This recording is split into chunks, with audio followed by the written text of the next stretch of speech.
Do you have sort of a set structure when you're starting a new website? I'm not really starting niche sites anymore.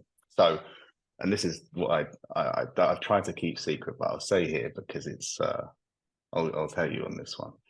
What we do at the moment is I only want to build sites where I have an unfair advantage, where you can't compete with me because I have something very irreplicable that you can't do.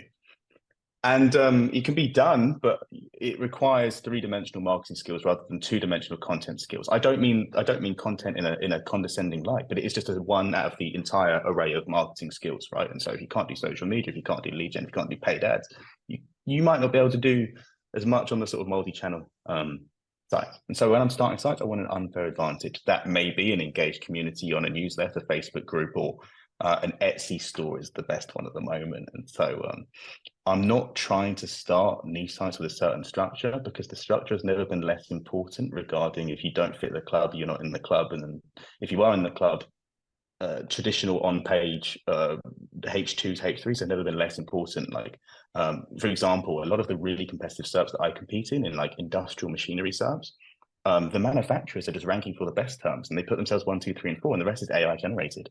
You can even tell because instead of like the best XYZ in 2024, the title is exploring the niche of like whatever, like the typical AI whatever thing. Like it's so obviously AI written, but it doesn't matter. You can get away with it if you are in the club. So what we're doing at the moment is we just want to build sites, like reverse build sites. We want to build the real social existing brand first, maybe launch an e-com store on Shopify, not WordPress, because that is believed to avoid the classifier of targeting web, which is such a dumb thing to do if that is how it is.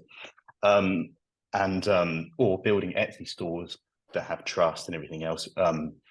Using Etsy paid ads because they're really cheap to make sales of really cheap digital products, fine losing money or break even just to build a really big newsletter, send direct traffic at the blog post we then write on the actual site, and then build it from there.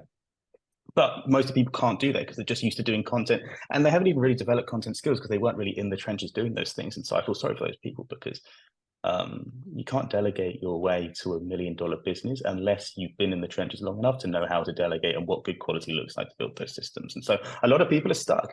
But that's how you should build affiliate sites now, the hard way.